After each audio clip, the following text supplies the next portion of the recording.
నమస్తే రమగారు. నమస్తే జయ.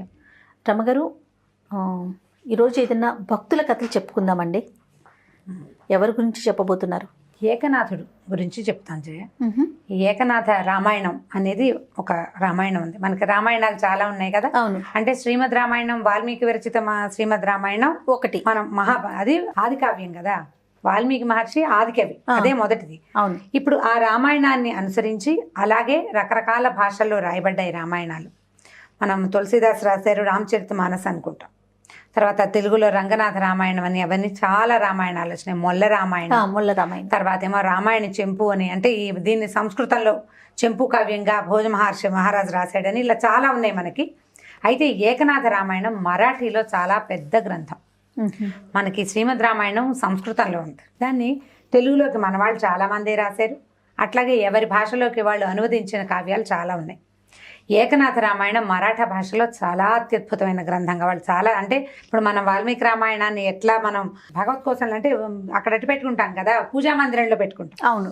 అట్లా ఏకనాథ రామాయణాన్ని మరాఠీలు పెట్టుకుంటారట. ఈ ఏకనాథులు వారి కథ చాలా ఆసక్తికరంగా ఉంటుంది. ఆయన ఒక భక్తుడు. ఈ ఏకనాథుడు ఏంటంటే ఒక మరాఠాలో ఒక చిన్న ఊర్లో జన్మించాడు. ఆ పక్కన ఊళ్ళో జగన్నాథులని చాలా పెద్ద పండితుడు ఒక ఆయన ఉన్నారట, చాలా గొప్ప పండితుడు. అయితే ఇతను ఏం చేశాడంటే, ఈయనకి చిన్నప్పటి నుంచి కొంచెం రామభక్తి ఉంది ఏకనాథుడికి. ఏదో చదువుకునేవాడు, కొంచెం చిన్న విద్యార్థిగా ఉండగానే ఈ జగన్నాథుల దగ్గరికి వెళ్ళి, అయ్యా నాకు తారక మంత్రం ఉపదేశం చేయండి. తారక మంత్రం అంటే రామనామం. ఉపదేశం పొందాలి అనేది ఒక నియమం అన్నమాట. మామూలుగా రామ అనుకోవటం వేరు, గురువు ద్వారా ఉపదేశం పొంది జపం చేసిన వాడికి ఫలితం వేరే ఉంటుంది. ఈ ఉపదేశం తీసుకోవాలనే నియమం ఉన్న కాలం అన్నమాట అది. అయితే ఇది ఉపదేశం చేయండి, తారక మంత్రాన్ని ఉపదేశం చేయమంటే ఈయన ఏమన్నారట, చిన్నపిల్లాడివి నువ్వు, ఇప్పుడే కాదు ఇంకా కొంత వయసు రావాలి నీకు, ఎందుకో నువ్వు చదువుకుందు కానీ ఏదైనా అని అడిగి చెప్పారు. అతను ఒప్పుకోలేదట. ఒప్పుకోక మీ దగ్గర ఉంచుకోండి నన్ను, ఏదైనా పని చేస్తానంటే సరే శిష్యుడిగా చేర్చుకున్నారు. వెంబడిబడి అడుగుతున్నాడని. అయితే చేర్చుకునేసరికల్లా ఏమైంది, మామూలుగా శిష్యులంతా రకరకాల పనులు చేసి గురువు గారి దగ్గర ఉండేవాళ్ళు. ఇతను బలహీనంగా ఉండేవాడట ఈ ఏకనాథుడు అన్న ఆయన. అయితే ఈయన జగన్నాథుల వారు ఏమన్నారంటే, అబ్బాయి నువ్వు కాయ కష్టం చేయలేవు, కష్టసాధ్యమైన పనులు చేయలేవు, లెక్కలు చూడు మా ఇంట్లో ఉండి. ఈ ఇంట్లో ఉండటం అంటే ఆయన ఒక ఇల్లు అంటే ఆయన ఒకరిదే కాదు, బోళ్ళంతమంది శిష్యులు వచ్చే పోయే వాళ్ళు, వారా వీరా బోల్డ్ మంది ఉండేవాళ్ళు. అప్పట్లో ఇలా విద్యాధికులైన గురువులు ఎవరైనా గొప్పవారు ఉంటే వాళ్ళకి ఈ విద్యార్థులు బయట నుంచి వచ్చేవాళ్ళు. ఈ విద్యార్థుల పోషణకి రాజుల నుంచి డబ్బు వచ్చేది. కొన్ని పెద్ద కుటుంబాల వాళ్ళు తమ పిల్లల్ని పంపించి వీరి పోషణార్థం విపరీతంగా డబ్బులు వస్తూ ఉండేవి. అవన్నీ మేనేజ్ చేయాలి కదా, లెక్కలు రాయమని చెప్పారట. చెప్పేసరికల్లా ఈ ఏకనాథుని లెక్క కూర్చోబెట్టి లెక్కలు రాయించేవాళ్ళు, అకౌంట్స్ రాసుకునేవాళ్ళు. అందరం భోజనాలు ప్రతిరోజు ఏంటంటే ఈ భోజనం చేసే విధానం, గృహస్థులు ఎవరైతే ఉంటారో వారి పంక్తిన మొత్తం ఇది విద్యార్థులందరూ కూర్చోవాలి భోజనానికి. కూర్చుంటే ఏ విద్యార్థి ఎట్లా ఉన్నాడు, బక్కగా ఉన్నాడా, బొద్దుగా ఉన్నాడా, వాడు తింటున్నాడా తింటలేదా అనేది గమనించేవారు గురువు గారు. ఇప్పట్లాగా ప్లేట్ మీల్స్ అవి కాదు కదా, కూర్చొని తాపిగా వడ్డించుకుని భోజనం చేయటం. అయితే ఏమైందట, ఒకనాటి రాత్రి ఏకనాథుడు భోజనానికి బంతిలో లేడు. ఈ పంక్తిలో ఎప్పుడైతే లేకపోయాడో ఈ పిల్లాడు ఏమయ్యాడా అని ఈయన ఆలోచించాడు, ఏం చేస్తున్నాడు అని. అయితే ఆయన పెద్దగా ఆలోచించలేక చూసుకున్నారు, పిల్లాడు భోజనానికి రాలేదనే సంగతి జ్ఞాపకం ఉంది. ఫోన్ చేశారు, ఏదో ఒకటి రెండు పనులు చేసుకుని పడుకున్నారు. రాత్రి బాగా 12 గంటలు అయ్యాక 1 గంటకు దాహం వేసి వీరికి మెలకు వచ్చిందట. ఈయన లేచి మంచినీళ్ళ కోసం చూస్తుండగా దూరంగా గదిలో అక్కడ వెలుగు కనిపిస్తుంది, చిన్న వెలుతురు. ఈ వెలుతురు కనపడుతుంది, ఎవరు ఇక్కడ ఉన్నారని ఈయన లేచి వెళ్ళి చూశారు. విద్యార్థులందరూ నిద్రపోవాలి కదా, 12 గంట అయితే పడుకోవాలి పిల్లలంతా. ఈ ఏకనాథుడు ఒక చిన్న దీపం పెట్టుకుని, కోడిగుడ్డు లాంతరని వాళ్ళు చిన్నప్పుడు అవి బాగా ఉండేవి, కింద చిన్న గాజు బుడ్డి ఉండి దాంట్లో కిరసనాయిలో తైలమో పోసేవాళ్ళు, ఒత్తి పైకి వచ్చేది. దాని మీదకి ఇట్లా చిట్టి చిమ్ని, కోడిగుడ్డు లాంతరని అనేవాళ్ళు, దాని పేరే బుడ్డి దీపం లేదా కోడిగుడ్డు దీపం.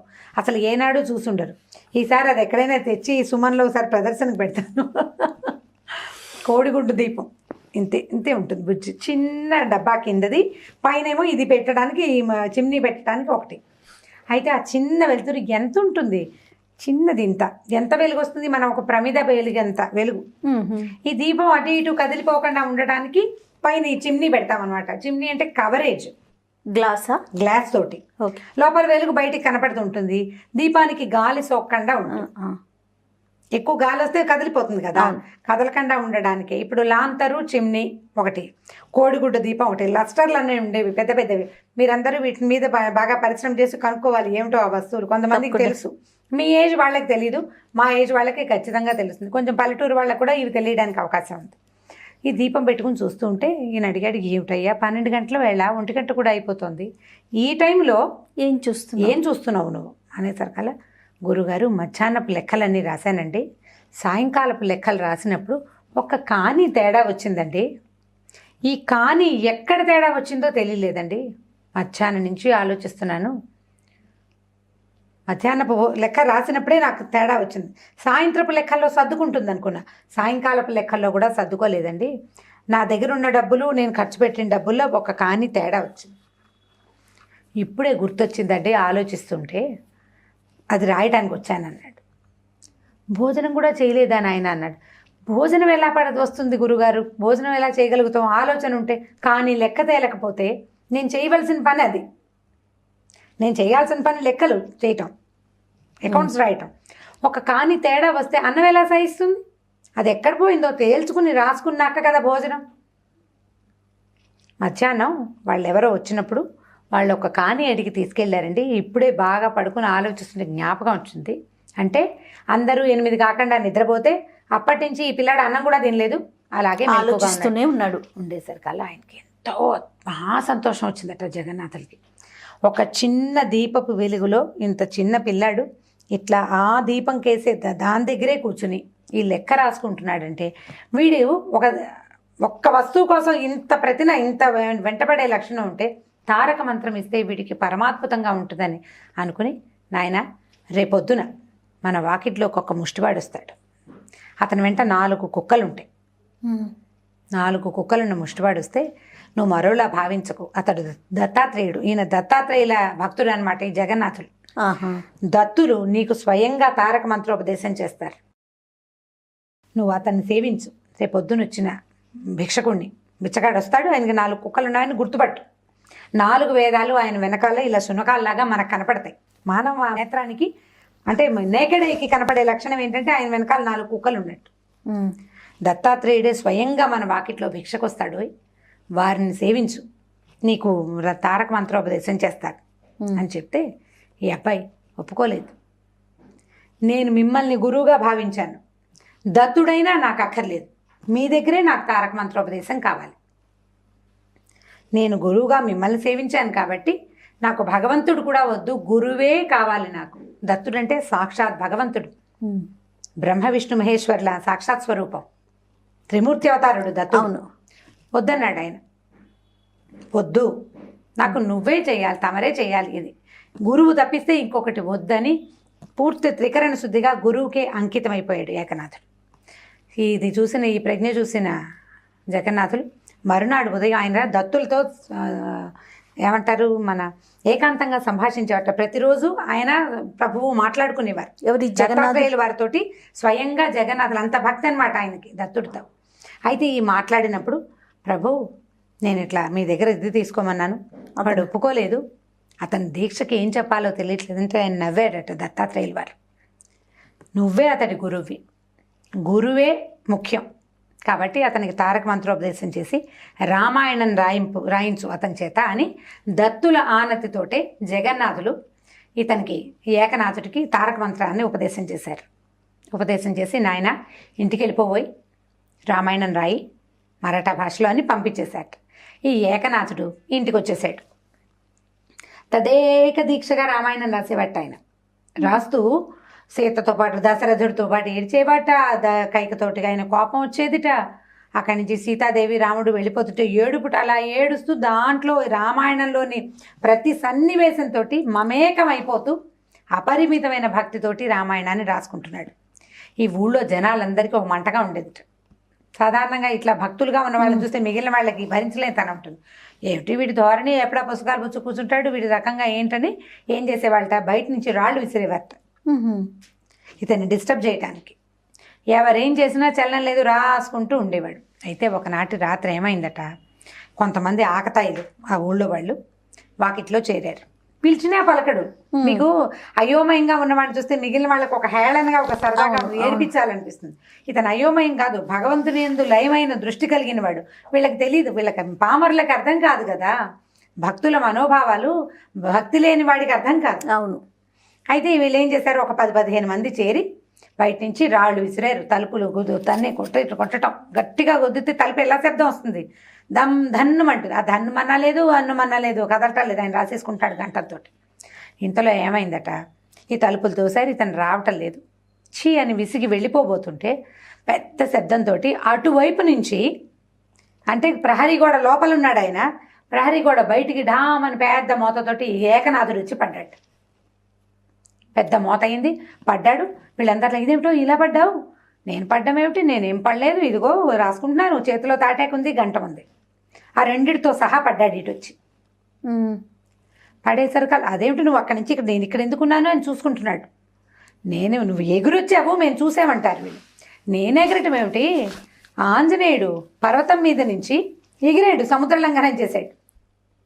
సముద్ర లంఘనం చేస్తున్న ఘట్టం రాస్తుంటే ఆయన ఎగిరొచ్చి ఇవతల పడ్డాడు. అంత మమేకమైపోయాడనమాట. పర్వతం మీద నుంచున్నాడు ఈయన. నుంచుని ఏం చేశాడు, మధ్యలో మైనాక పర్వతం వచ్చింది, దాని మీద కాలు ఆనించాడు. కానించి లేచాడు పైకి, లేచి లంకలో దూకాడు, ఒకటే దూకు. ఆ దూకిన దూకుడు ఈయన లోపల నుంచి బయటకు వచ్చి పడ్డాడు అనమాట, గోడ బయటికి. అందరూ తెలిపారు, అదేమిటి రాస్తూ నువ్వు ఇట్లా ఇంత భావావేశానికి లోనయ్యావా అని ఆశ్చర్యపోయారు. అదే సమయానికి వచ్చిన ఈ జగన్నాథ పండితులు, ఇతడు మహాభక్తుడు, ఇతన్ని గుర్తించకపోవటం మీ పొరపాటు, ఇలా కావ్యంతో మమేకం అవ్వటం అనేది సాధారణ వ్యక్తుల వల్ల అయ్యే పని కాదు, భక్తులకే కుదురుతుంది ఇది. అంత మమేకమైన భక్తి కలిగిన ఇతడు చాలా ప్రముఖమైన భక్తుల, అంటే లైన్లోకి, ప్రసిద్ధ భక్తుల వరుసలోకి ఇతను కూడా చేరతాడు. ఈ రామాయణం, ఇతను రాసిన ఈ ఏకనాథ రామాయణం మరాఠా దేశంలో చాలా ప్రసిద్ధిగాంచుతుందని ఆ ఊరి ప్రజలందరికీ ఇతని గొప్పతనాన్ని చెప్పారట. ఆ తర్వాత ఆయన పూర్తి రామాయణం రాశారు. ఆ తర్వాత భగవంతునిలో లీనమైపోయారు. ఇప్పుడు ఇలాంటి భక్తుల్లోనే మనం రామదాస్ గురించి చెప్పుకుంటాం, త్యాగరాజస్వామి గురించి చెప్పుకుంటాం, భక్త పురంధరదాస్ గురించి చెప్తాం, అన్నమయ్య గురించి చెప్తాం. ఎంతమంది ఉన్నారు, ఎంతమంది ఉన్నారు. కొంతమంది ఇప్పుడు భక్తితోటి కొంతమంది పాటలు రాశారు, కొంతమంది పద్యం. పోతన మహాభాగవతం రాశారు, శ్రీమద్ భాగవతాన్ని ఆంధ్రీకరించారు పోతన గారు, మహానుభావులు, ప్రాతస్మరణీయులు. ఇప్పుడు ఆయనది కూడా ఆయనదో రకం భక్తి. ఎక్కడ ఏం రాయాలో తోచనప్పుడు రాముడే వచ్చి భాగవతంలో కొన్ని ముక్కలు రాశాడని చెప్తారు. అక్కడ ఏం రాయాలని ఆయనకి భావావేశం బాగా కుదరినప్పుడు శ్రీరాముడే స్వయంగా వచ్చి రాశాడని భాగవతంలో ఒక శ్లోకం, ఒక పద్యం అని చెప్తారు. అంత భక్తి. ఆయనకి ఏమి ఇచ్చినా తీసుకోలేదు, ఎవరి దగ్గర నుంచి ఏది ఆశించకుండా రామాయణాన్ని, ఈ భాగవతాన్ని రాముడే రాయిస్తున్నాడని త్రికరణ శుద్ధిగా నమ్మారు. అట్లాగే ఈ ఏకనాథులు కూడా, ఏకనాథులు మన రాష్ట్రానికి చెందిన వారు కాదు. ఒక పద్యం కూడా ఉంది కదా, పలికేది అదే పలికించెడివాడు పలికెడిది భాగవతం అంటే పలికించెడివాడు రామభద్రుడు. అది రామభద్రుడు అంటే రాముడే భాగవతాన్ని భాగవతాన్ని కృష్ణుడు రాయించాలి లెక్క ప్రకారం అనుకుంటాం. కానీ రాముడు ఆయనకి ప్రియ దైవం అనమాట, ఆయన రామభక్తి ఉంది, రామభక్తుడు. రాముడు భాగవతాన్ని రాయమన్నాడు, రామాయణాన్ని ఎందుకు రాయమనలేదు అని మా మధ్య ఎవరో ఒకళ్ళు అడుగుతుండేవాడు. ఆయన ఇది రాయించదలుచుకున్నాడు, భాగవతాన్ని రాయించదలుచుకున్నారు. రాముడికి కృష్ణుడికి భేదం నీకుంది, ఆయనకి లేదు. మరి మనకున్నాయి భేదాలు, భగవంతుడికి ఏ భేదం లేదు కదా. అట్లాగే ఈ ఏకనాథుడు కూడా ఇట్లా ఏకనాథ రామాయణాన్ని రాశారు. మరాఠా దేశంలో చాలా ప్రఖ్యాతిగాంచిన భక్తులు ఏకనాథులు కూడా ఒకరు. ఓకే, చాలా మంచి కథ, చాలా బాగుంది రమ్మగారు. థ్యాంక్ యూ సో మచ్ అండి. నమస్తే. ఓకే జయ. అండి, నమస్తే జయ. రమ్మగారు, మనము మృత్య కటికం అని ఒకటి సిరీస్ చెప్పుకున్నాం, అలాంటిది ఏమన్నా ఉన్నాయండి? సిరీస్ కాదు, సింగిల్ నాటకం చెప్తాం. ఇది ఒక సంస్కృత నాటకమే. సంస్కృత నాటకం, తెలుగు పేరు మాత్రం తారుమారు. పూర్వం అట శాండిల్యుడని ఒక బ్రాహ్మణి ఒకడు ఉండేవాడు. కడు నిరుపేద పాపం, భోజనం గడిచేది కాదు వాడికి, మహాభోజనాసక్తి. తన విద్య పెద్దగా చదువుకోవడానికి బద్ధకం, ఏదో అలా ఉండేవాడు. అయితే ఎక్కడ భోజనం గడవడలు, భుక్తి గడవడల అతను చేసే పనులతోటి. పెద్ద సంసార తాపత్రయం ఏం లేదు, వాళ్ళ అన్నయ్యలు వదినలు వాళ్ళ తంటాలు వాళ్ళు పడేవాళ్ళు, వీడు ఒకడే. పెళ్ళిగిళ్ళి ఏంలే. సరే ఏం చేశాడు, మనం కొన్న బౌద్ధ భిక్షు అయిపోతే బౌద్ధ భిక్షుని వారు వీరు పిలిచి భోజనం పెడతారు, భోజనం గడిచిపోతుందని బౌద్ధ భిక్షువు అయ్యాడు. ఓ కొంతకాలం బౌద్ధ భిక్షువుగా ఉన్నాడు. అప్పుడు ఎప్పుడో ఓసారి అమావాస్యకి పుణ్యానికి ఎవరైనా భోజనాన్ని పిలిచేవాళ్ళు, మిగిలిన రోజున అడుక్కోవాలి, ఏదొస్తే అది తినాలి, 3 ఏళ్ల మించి వెళ్ళకూడదు, 2వ పూట తినకూడదు. ఇవన్నీ ఎవడు పడతాడు, అసలే ఆకలిస్తుంటే. అందుకని మానేశాడు. బౌద్ధ భిక్షువు తర్వాత ఒక సాధువు దగ్గర చేరాడు. సాధువు దగ్గర శిష్యుడిగా ఉన్నాడు. సరే, సన్యాసం లాంటిది, సాధు వేషంలో ఉండేవాడు. సరే, ఎంతసేపు భిక్ష గురించే మాట్లాడేవాడు. ఆ సాధువు చదువుకోరా నాయన అంటే వినేవాడు కాదు. ఒకనాడు ఏమైంది, సాధువు గారు చాలా చాలా సజ్జనుడు. ఆయన ఆ సాధువు జ్ఞాని, మహాయోగి, సింపుల్గా ఉండేవాడు. ఆయన ఈ మన శాండిల్యుడు ఇద్దరు బయలుదేరారు. ఎక్కడికో వెళ్తుంటే భోజనం చూడాలంటే ముందు భోజనం ఆకలిస్తోందండి అంటే, ఈయన ఎంతసేపు భిక్ష గురించి మాట్లాడుతుంటే విసుగు పుట్టింది ఆయన. అట్లా కాదు, నువ్వు మామూలు విషయాలు ఏం మాట్లాడిపోయినా వాడు భిక్ష మీదకే తీసుకొస్తాడు. వాళ్ళు ఎవరింటికో వెళ్ళాం, ఒక ఊరు వెళ్ళాం, అక్కడ పెద్ద ఆరామం ఉంది, అవన్నీ మాట్లాడు, కానీ మళ్ళీ భిక్ష. ఆవు వ్యాసంలాగా చివరికి అన్నం మీదకే వెళ్తోంది అనమాట. వెళ్తూ ఉంటే సరే, ఆయన ఏమన్నాడు, అక్కడ ఒక అశోక వృక్షాల తోట ఒకటి ఉంది, అశోక చెట్లు, అశోక వనం అనుకుందాం. ఆ అశోక వనాన్ని దాటి వెళ్తే అక్కడ ఇంకేదో ఊర్లోకి వెళ్తారు వీళ్ళు, అక్కడ భోజనం దొరుకుతుంది. అయితే తన అన్నాడు శాండిల్యుడు, అమ్మ బాబోయ్, అశోక వృక్షాల చిగుళ్ళ వెనకాల చిరుతపుల్లుడు దాక్కుంటాయిటండి, నాకు అసలే చచ్చేభయ్యా, మీరు ముందు వదండి అన్నాడు. అనేసరికి ఆయన అన్నాడు, నువ్వు చదువుకోరా, చదువుకుంటే ఇలాంటి పిచ్చి అపోహలు అవి పోతాయి.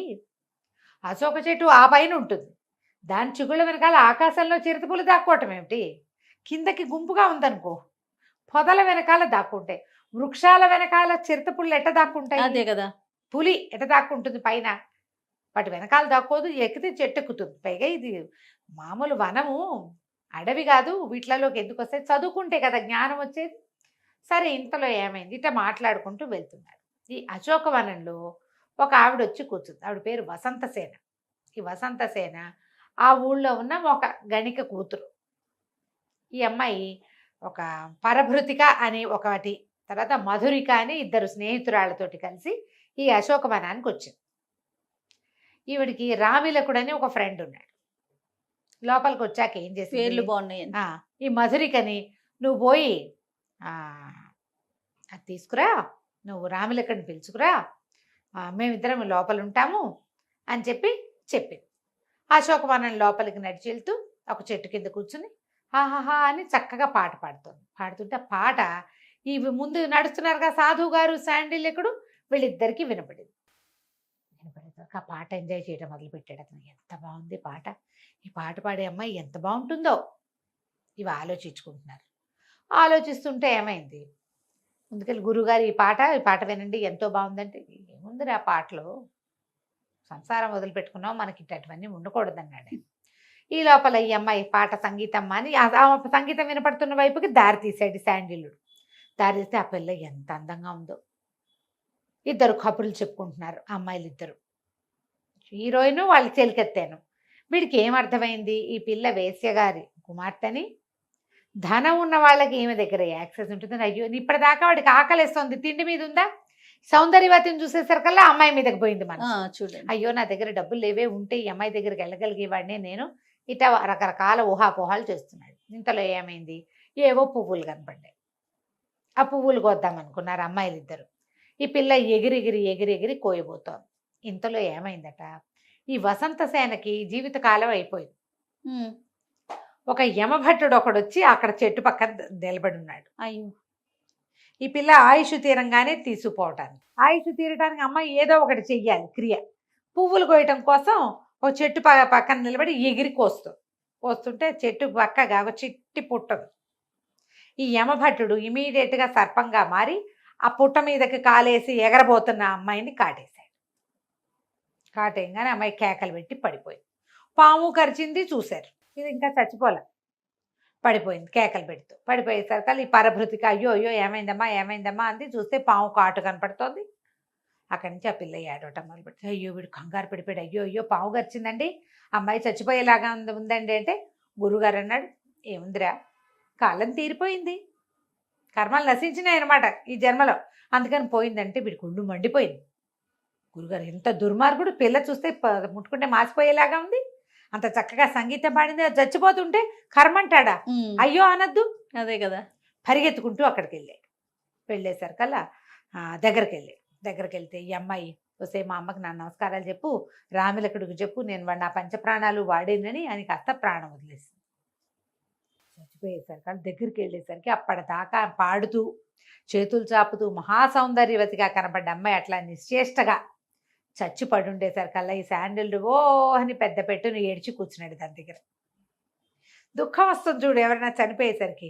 ఈ పరభృతికి నిర్ఘాంతపోయింది, వీడెవడో మహానుభావుడు వచ్చేస్తున్నాడు, ఎందుకు ఏడుస్తున్నాడో అర్థం కాలే. కానీ తర్వాత ఏమనిపించింది, ఈయన సాధు వేషంలో ఉన్నాడు, ఎంత దయాద్ర హృదయుడు. అదే కదా. పరాయి పిల్ల ఎవరితో చనిపోతే అది కూడా గణిక పాపం, చచ్చిపోతే ఏడుస్తున్నాడని, అయ్యా శవం చూస్తూ ఉండండి, మళ్ళీ వాళ్ళ అమ్మని పిలుచుకొస్తాను అన్నది.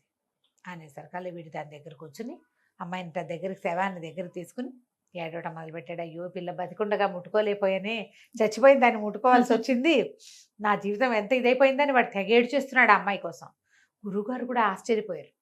ఓరిని వీడేమిటి ఇలా ఉన్నాడు, వీడికి ఇప్పుడు ఏమిటి, ఈ అమ్మాయే కావాలి వాడికి, నేనేం చెప్పినా వాడు విండు. అందుకని ఆయన ఏం చేశాడు, సరే మనం అమ్మాయిగా మారి వీడికి బుద్ధి చెప్దామని తన శరీరాన్ని చెట్టు వెనకాల విసర్జించి ఈ అమ్మాయి శరీరంలోకి పరకాయ ప్రవేశంతో వచ్చేసాడు. వచ్చేసేసి కళ్ళు తెరి చూసేసరికల్లా తెల్లబోయాడు. అమ్మాయి లేచావా అన్నాడు. లేచాను, ఇదేమిటి మురిగ్గా ఉన్నావు, నువ్వు నన్ను ముట్టుకోబోక కాళ్ళు చేతులు కడుక్కురా, అప్పుడు ముట్టుకుందు కానీ లేచెళ్ళు నువ్వని. వీళ్ళు నిర్ఘాంతపడి, పిల్ల ఎంత పవిత్రురాలు, అవటానికి గణిక కూతురని, పిల్ల చాలా మంచి బుద్ధిమంతురాలని పోయి కాళ్ళు చేతులు కడుక్కొచ్చేసరికల్లా ఈ అమ్మాయి వసంతసేన రూపంలో ఉన్న గురుగారు అన్నారు, చక్కగా చదువుకోకూడదు నువ్వు, చదువుకోవాలి, నువ్వు బాగా చదువుకోవాలి, చదువుకుంటే జీవితంలో చాలా అన్నీ వస్తాయి. వీడు తెల్లబోయే, ఇదేమిటి గురుగారులాగా మాట్లాడుతోంది, ఇందాకటి దాకా పాట పాడుతోంది, సంగీతం పోయి ఇప్పుడు ఏమిటి ఇది వచ్చింది కొత్తగా. వీడు దగ్గర ముట్టుకోకూడదు, దూరంగా నిలబడి మాట్లాడు, చక్కగా చదువుకో. ఇంతలో ఏమైంది, ఆ పరభృతిక పరిగెత్తుకొచ్చింది వాళ్ళ అమ్మని తీసుకుని. వాళ్ళ అమ్మ మెల్లిగా స్థూలకాయ రేళ్ళబడి మెల్లిగా నడిచొస్తుంది. పరభృతిక పరిగెత్తుకొచ్చింది, మధురికేమో రామిలికొండి తీసుకొచ్చింది. వాడు పరిగెత్తుకుంటూ వచ్చి ప్రేయసి దగ్గర పడి, ఎవడరా నువ్వు మీద పడతావు పక్కన నుంచి. ఆ రామిలకుడు తెల్లబడి, ఇదేంటి ఏమైంది, నీకు కోపం వచ్చిందా, నేను లేటుగా వచ్చానని నేను వెళ్ళి చెంగు పుచ్చుకుపోయాడు. చిచ్చి చెంగొద్దులు వెధవ నల్లమోహన్ నువ్వును, ఎవడరా నువ్వు ఆడవాళ్ళు ముట్టుకుంటావో అని కాదు. వీని ఎట్లా గుర్తుపడతాడు, గురువు గారు వసంతసేన వేషంలో ఉన్నాడు కానీ రామిలకుడిని గుర్తుపట్టలేడు, ఆయనకి తెలియదు కదా. రామిలకుడు తెల్లబడి, ఏమైంది ఈ అమ్మాయికి, ఎందుకు ఇట్లా మాట్లాడుతోంది. ఆ పరభృతికి పరిగెత్తుకుంటూ వెళితే వాళ్ళ అమ్మతో పాటు వైద్యుడిని తెచ్చింది. వైద్యుడు వచ్చాడు, అమ్మాయికి పాము గడిచింది అని చెప్పేసి మొత్తం ఆయన తెచ్చాడు, విషానికి విరుగుడికి బోళ్ళని మందులు తెచ్చాడు, మొత్తం అన్ని పచ్చాడు. పరవంగానే వసంతసేనది, వైద్యం చదువుకున్నావా నువ్వు, ఏం చదివావు చెప్పు, విషాలు ఎన్ని రకాలు, ఏం మందు వేస్తావు దేనికి అనేసరికల్లా వైద్యుడు తెల్లబడి, ఇదేమిటి పిల్ల విచిత్రంగా మాట్లాడుతోంది, నాకు తెలుసు అని చెప్పబోయాడు. అక్కడి నుంచి ప్రశ్నలు మొదలుపెట్టింది. గురువు గారికి చదవచ్చు, ఆయన వసంతసేన రూపంలో ఉన్నాడు, విషవైద్యుడు రాగానే వాడి మీద ప్రశ్న సంధిస్తున్నాడు. వాడు అన్నాడు, ఇది మన వల్ల దిగేది కాదు, పిల్లకి పిచ్చెక్కినట్టుంది, ఏమిటో కొత్తగా మాట్లాడుతుంది, ఇంకోటి ఎవరినో తెస్తానన్నాడు. ఈవిడేమో రామిలకుడిని తిడుతుంది, రామిలకుడిని తిట్టిపోసేస్తోంది. వీడికేమో ఈ శాండిల్యుడు పక్కన నుంచున్నాడు. వీడికి అమ్మాయి ఇంతకుముందు రా మన ఇద్దరం మాట్లాడుకుందామని పిలిచింది కదా, చదువుకో ఇదికో అంటోంది. ఇప్పుడు సడన్ గా రామిలకుడు వచ్చేసరికి సీన్ అంతా మారిపోయింది. ఏం చేయాలో తెలీదు. ఇంతలో ఏమైంది, ఒక పొరపాటు జరిగింది ఇక్కడ. యమభట్టుడు వసంతసేనని చంపి ఆ జీవుణ్ణి తీసుకుపోయాడు. పైకి వెళ్ళేసరికల్లా యమధర్మరాజు వాడిని పడతిట్టాడు. ఈ వసంతసేన కాదు, ఆ వసంతసేన ఇంకోటి, నువ్వు ముందు ఈ వసంతసేనని ఈ బాడీలో ప్రవేశపెట్టి ఆ వసంతసేనని తీసుకురా, ఇంకో ఘడీ కాలమే ఉందన్నాడు. వీడు పరిగెత్తుకొచ్చేసరికల్లా వసంతసేన బతికే ఉంది. ఈ జీవుణ్ణి ఏం చేయాలి ఇప్పుడు, చిట్టనకాల ఇంకొకటి ఉంది కదా, చూడలేదు మొదట. ఈ మాట్లాడేవాడెవడో ఏమో వాడికి అర్థం కాలేదు. వసంతసేన ఎటా బతికింది, జీవుడేమో మన చేతిలో ఉన్నాడు, వసంతసేన ప్రాణం యమధర్మరాజు యమకింకరుడి చేతిలో ఉంది. వసంతసేన ఏమో కూర్చుని విషవైద్యము దాని పాఠాలు చెప్తోంది. అర్థం కాలేదు ఏం జరిగిందో. మళ్ళీ పరిగెత్తుకుంటూ పైకి వెళ్ళాడు. ఆయన అన్నాడు, అట్లా కాదురా, ఒక సిద్ధుడు ఒక ఆయన, సాధువు ఒక ఆయన తన శరీరంలోకి మార్చాడు, ఇవో పంచి దీన్ని అందులోకి మార్చు, అక్కడ వదిలిపెట్టి రావాలి, నువ్వు బాడీలోకి ప్రవేశపెడితే గానీ కుదరదు. అక్కడి నుంచి ఆయన ఏం చేశాడు, ఈ వసంతసేనని తీసుకెళ్ళి యమభట్టుడు ఆ గురువుగారి శరీరంలో ప్రవేశపెట్టాడు. బాగుంది. ఆయన లేచి కూర్చున్నాడు. ఈ లోపల ఏమో వసంత సేన వాళ్ళ అమ్మ ఏడ్చుకుంటూ వచ్చింది. నా కూతురు అంటే, అమ్మ ఇక్కడికి రావే, నేను ఇక్కడ ఉన్నానని పిలుస్తుంది. ఇక్కడ చూస్తే ముసలి వేషం, జీపు గడ్డం, జుట్టంతా పండిపోయి, కాషాయ వస్త్రాలు, నేనే వసంత సేనని అని ఇట్లా అంటుంది. పాట సవరించుకుంటోంది అనమాట. ముసలాయనేమో అమ్మాయిలాగా యాక్ట్ చేస్తున్నాడు, అమ్మాయి ఏమో గడ్డ నివురుకుంటుంటుంది నిమిషానికి ఒకసారి లేని గడ్డ అని. అంత గందరగోళం మెంటలెక్కిపోతుంది. వాళ్ళకి ఏం చేయాలో తెలియటం లేదు. ఆ తండ్రి వచ్చాడు, ఈ తల్లి వచ్చింది. అక్కడి నుంచి రామలకండు కూడా పిలుస్తున్నాడు. ఇద్దరు ఒకళ్ళని చూసుకుంటున్నారు. ఏం చెయ్యాలో తెలియలేదు. ఇప్పుడు ఎలా ఇది ఎందులో కాదు ఇందులోకి వస్తుంది? వీడికి ఒక్క నిమిషం తర్వాత ఏమర్థమైందంటే, వసంతసేన డిట్టో గురువుగారు లాగా యాక్ట్ చేస్తోందని, గురువుగారేమో వసంతసేనలాగా ప్రవర్తిస్తున్నాడని. మాట అది అంత గొంత అలాగే ఉంది, మొగ్గొంతే. అక్కడి నుంచి వీడు అర్థం కాలేదు, అటు ఇటు చూడడం మొదలుపెట్టారు వీళ్ళు. ఈ లోపల ఇంకో వైద్యుడు వచ్చాడు. వైద్యుడు వచ్చి ఆయనకి తెలిసింది, పిల్ల మీద ఏదో ప్రయోగం జరిగింది, ఎవరో గురువుగారు ప్రవేశించాడు అని చెప్పాడు. ప్రయోగంగా జరిగింది గురువుగారు. ఈ లోపల మళ్ళీ యమకింకరుడు ఆ అసలు వసంతసేనని తీసుకెళ్లి ప్రవేశపెట్టి మళ్ళీ కిందకు వచ్చాడు చూడ్డానికి. ఆయనకే చెప్పాడు, బాబు క్షమించండి, ఇదేదైనా మీరు మార్చకపోతే ఇదంతా సెట్ అవ్వదండి.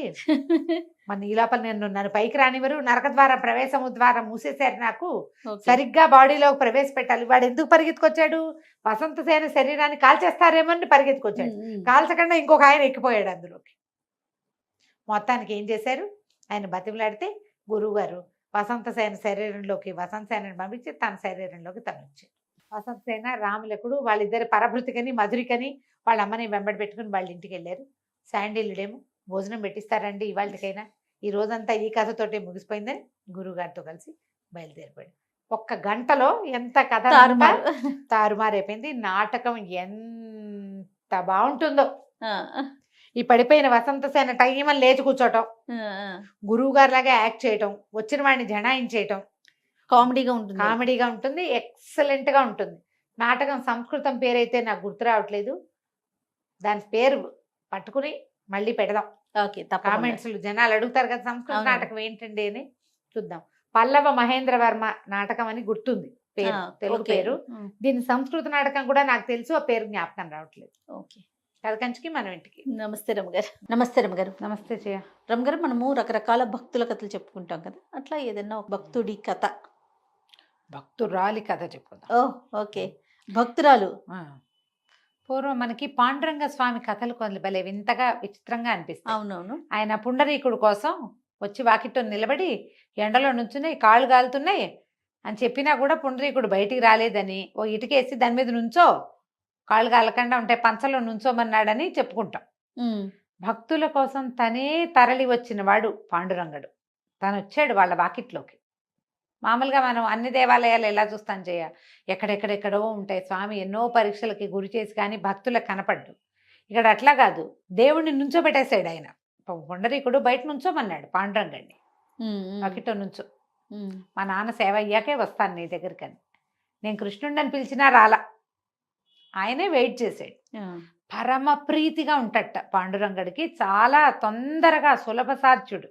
మామూలుగా విష్ణువు సులభ సాధ్యుడు కాదు, కథల్లో మనకి పురాణాల్లో అలా చెప్తారు. పరమేశ్వరుడు సులభ సాధ్యుడు, చాలా తేలికపాటి తపస్సుతోటి దొరికేస్తాడు, ప్రార్థనతో లభిస్తాడు. ఒట్టి అభిషేకం 2 చెంబులు నీళ్ళు పోసి శివయ్య దిగిరావయ్య అంటే దిగొచ్చేస్తాడని. విష్ణువు అట్లా రాడని, ఆయన అంత సులభంగా మన దగ్గరికి రాడు అని ఇలా కథల్లో వింటుంటాం. కానీ పాండురంగ అవతారంలో మాత్రము పరమ సులభ సాధ్యుడుగా ఉంటాడు. పిలిస్తే పలికేసి వాళ్ళ వెనకాల వాళ్ళ ఇంటికి వెళ్ళిపోయి అలా అట్లా చేస్తాడట, అట్లా ఉంటాడు ఆయన. పైగా ఈ విఠల నామధేయం చెప్తారు కదా, విఠల అంటారు. విఠల అంటే హార్ట్ పంపింగ్ అది పెరుగుతుందట, ఆ నామంలోనే అలా ఉంది, రక్తం పరుగులెత్తిస్తాడని. వాళ్ళు ఈ మరాఠీలు వాళ్ళు చెప్తారు, కొన్ని వీడియోలు వింటే విచిత్రంగా ఉంటుంది. మన దగ్గర ఏవేవో నామాలు ఉన్నాయి, ఈ విఠల నామధేయం కనుక ఎవరన్నా సరే విఠల విఠల విఠల విఠల అని 100 సార్లు అంటే కనుక బ్లడ్ సర్క్యులేషన్లో చేంజ్ మనకి బీపీ మీటర్లో కనపడిపోతుందట. అవును, అంత బాగా పనిచేస్తుంది. ఆయన అంత ప్రభావవంతంగా భక్తుల జీవితాల్లో మార్పు తెస్తాడని చెప్తారు. ఆయనకు సంబంధించిన ఒక కథ చెప్పుకుందాం. ఈయనట ఒకప్పుడు దేవాలయంలో ఉండి, విఠల స్వరూపంలో ఉండి, తను మొదట ఇదివరకు తీసుకున్నటువంటి కృష్ణావతారం జ్ఞాపకం వచ్చి ఆయనకి ఫ్లూట్ వాయిద్దాం అనిపించిందట. ఒక పిల్లను గ్రోవి తెచ్చుకుని దేవాలయంలోంచి పిల్లను గ్రోవి ఊదటం మొదలుపెట్టాడు. ఆ పిల్లను గ్రోవి శబ్దం బయట ఉన్న పశుపక్ష్యాదులన్నీ వింటున్నాయట. కొన్ని ఆవులు ఆ దేవాలయ ప్రాంగణంలో మేస్తున్నాయి. ఇది పూర్తిగా కవర్ చేయబడిన దేవాలయం కాదు, మండపం. ఆ మండపంలో ఉన్నాడు ఆయన ఈ విఠల స్వరూపంతో. అయితే ఈ ఫ్లూట్ ఊతుంటే ఆవులన్నీ చెవులు దోరగిలు పెట్టి చెవులు రెక్కించి వింటున్నాయి. ఆ వింటున్న ఆవుల్లో ఒకటి లేతగా మొన్న మధ్య కన్నా డెలివరీ అయిన ఆవు ఉంది. ఆ ఆనందంతో మామూలుగా ఏంటి సకింగ్ రిఫ్లెక్షన్స్ అంటాం, పాలు చేపుకి ఎట్లా వస్తాయి, ఆవుకి దూడ తగిలేసరికల్లా వచ్చేస్తాయి. లేదా వాటి దానికి సంతోషం, ఒళ్ళు కగురు పడితే పాలు చేపుకొస్తాయి. మనుషులకైనా అంతే సంతోషము. ఆహార స్వీకారం చేసిన ఫుడ్ ఫుల్గా తిన్నా, మంచినీళ్ళు కడుపు నిండా తాగిన, దూడలు వచ్చి పొదుగును పట్టుకున్నా పాలు చేపుకొస్తాయి. దాని అలౌకికమైన ఆ ఆనందంలో దాని పాలు చేపుకొచ్చి పాలు ధార కారిపోతున్నాయట బయటికి. పాలధారలు బయటకు వచ్చేసి గాలికి ఆ పాలధారల్లోంచి కొంత నురుగెళ్ళి పాండురంగడి మీద పడిద్దట, ఆ విగ్రహం మీద. పాల నురుగు పడేసరికల్లా ఆయన ఎంత సంతోషించాడోట. తన మొహం మీద పడిన ఆ నురుగుకి సంతోషించి ఆవుని తన భక్తుల్లో ఒకటిగా చేర్చుకున్నాడు. అట్లాంటి వాడు పాండురంగుడు. బా, వినడానికి ఎంత ఎంత బాగుంది కదా. ఎంత ఆనందంగా అనిపిస్తోందో. ఆ ఆవు ఒక భక్తురాలుగా ఉంది. ఆ, అయితే ఆ సమయంలో రకరకాలు జరిగినాయి సంఘటనలు. ఈ ఆవు భక్తురాలుగా ఉన్న తర్వాత ఒక బ్రాహ్మణ ఆయన అంత పాయసం వండి మరి కొద్దిగా ఏదో తేనె అవి వేసి నివేదన చేసి కొద్ది తెచ్చి పాండురంగడి ముందు పెట్టి వెళ్ళాడు. కాకి, అబ్బా పాండురంగడి దగ్గర ఏదో పెట్టారు, కొన్ని మెతుకులైనా పక్కన ఉంటాయి, తిందామని పరిగెత్తుకుంటూ వచ్చింది. దాని రెక్కల వేగానికి చుట్టూతా ఉన్న దుమ్మంతా ఎగిరిపోయింది. పాండురంగడు అన్నట్ట, ఇది చక్కగా చుట్టూతా బోళ్ళంత దుమ్ముందని ఆ దుమ్మంతా పోగొట్టింది కాకి, నా వాకిలి శుభ్రం చేసింది, అందుకని ఈ కాకిని నా భక్తుల్లో చేర్చుకుంటున్నాను. కాకి కూడా మోక్షం ఇద్దామనుకున్నట్టు ఆయన. మోక్షం ఇవ్వాలంటే ముందు ఒక దారి ఏర్పరచాలి. కాకి భక్తుల్లో చేరింది ఆవుతో పాటు. తర్వాత పక్కనే ఉన్న నదికి హంసలు వచ్చినాయట కొన్ని. ఒక హంస తన రెక్కలు అల్లారుస్తూ వచ్చి పాండురంగడి సన్నిధిలో దండం పెట్టుకోవడానికి వచ్చిందట.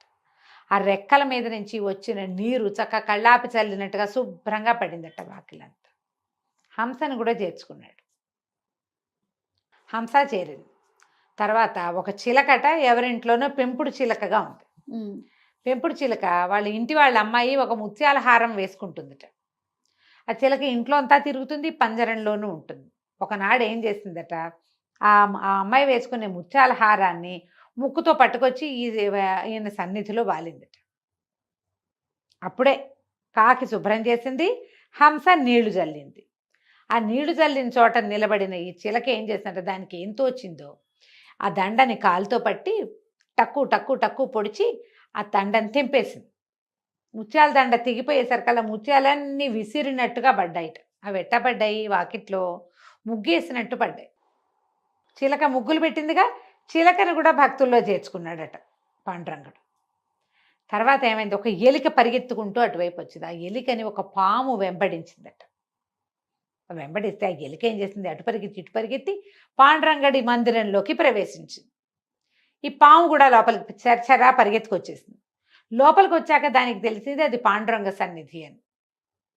దానికి ఎంతో ప్రీతి భగవంతుడు అంటే. అదేం చేసిందట, ఎలుకని మర్చిపోయి లేచి ఇట్లా ఉవ్వెత్తున నిలబడి నమస్కారం చేసింది.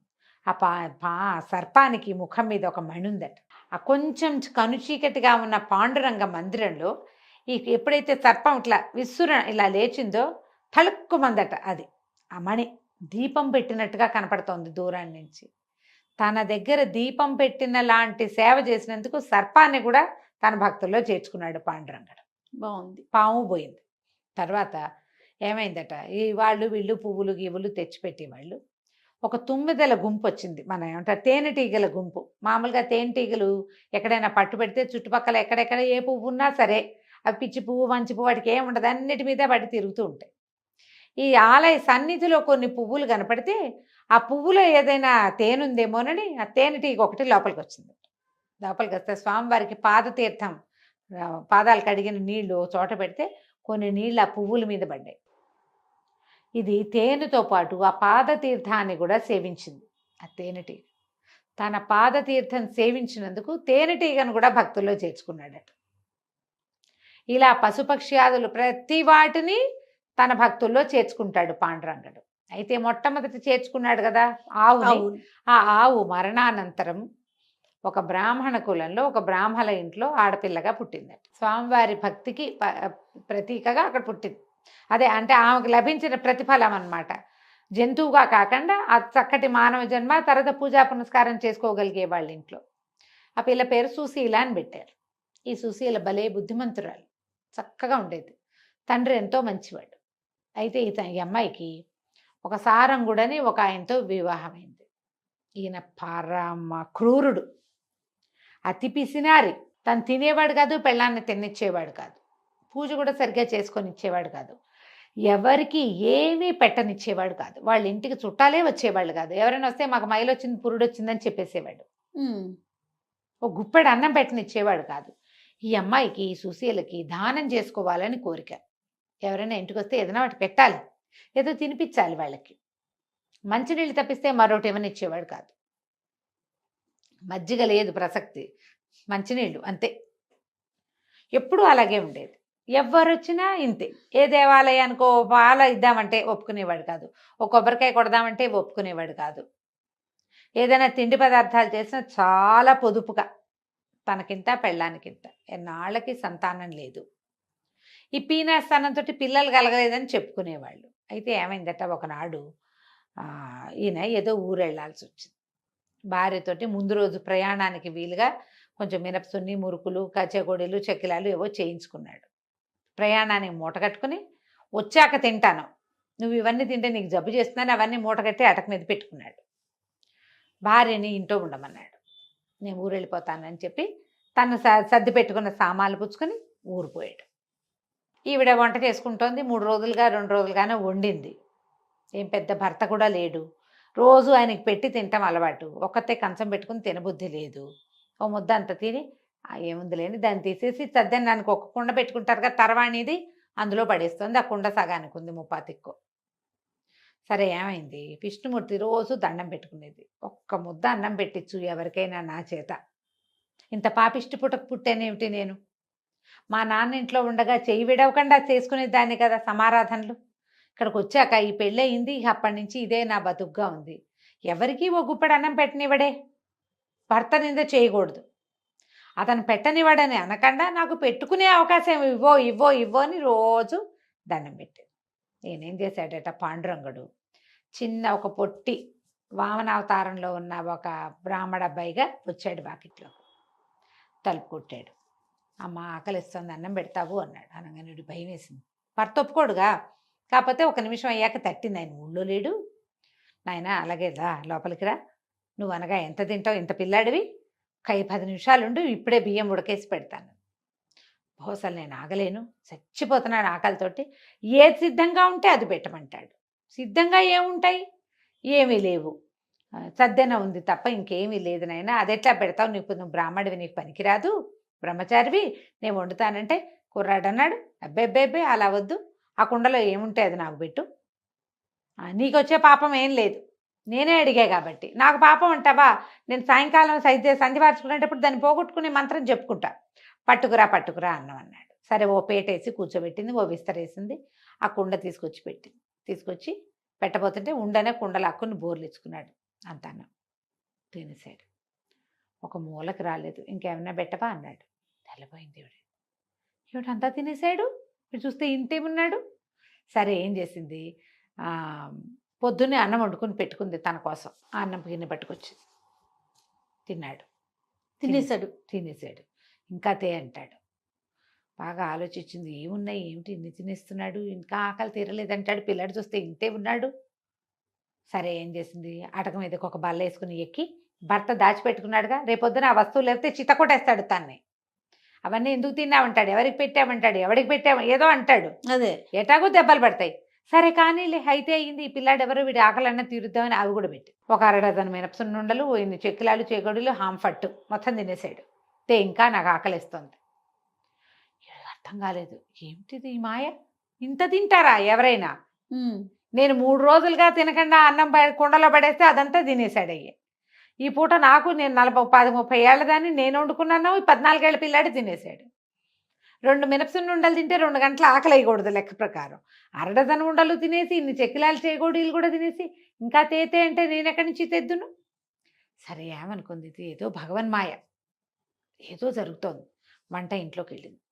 వెళ్ళి పొయ్యి వెలుగుతుంటే అగ్నిహోత్రుడి దగ్గర నిలబడింది. తండ్రి, ప్రతి స్త్రీకి నువ్వే తండ్రివి. అగ్నిహోత్రుడే ఆడవాళ్ళకి తండ్రి. వాడొక్కడు సరిగ్గా ఉంటే ఆడవాళ్ళ జీవితాలు బాగుంటాయి. నాయన నన్ను రక్షించు. ఎప్పుడూ అతిథి కోసం అంగలారుస్తూనే ఉన్నా. ప్రతిరోజు ఒక్క అతిథికి ఒక్క పట్టెడన్నం పెట్టుకునే అవకాశం ఇవ్వమని భగవంతుడిని ప్రార్థన చేస్తూనే ఉన్నా పరిపరి విధాల. ఈ వచ్చిన అతిథి ఎవడో 3 రోజుల ఆహారం తినేసి ఇంకా తేతే అంటున్నాడు. చాలు అని అతను అనేదాకా ఉండే ఆహారాన్ని ప్రసాదించి పెట్టంటే అగ్నిహోత్రుడు సంప్రీతుడే. ఇల్లంతా ఆహారమేట. ఇక ఎన్ని కూరలు, ఎన్ని పులుసులు, ఎన్ని పచ్చళ్ళు, వడ్డించినట్టే ఉంది, తిన్నవాడు తిన్నట్టుగానే ఉన్నాడు. మొత్తం తినేసేట అక్కడ ఇంట్లో ఉన్నవి.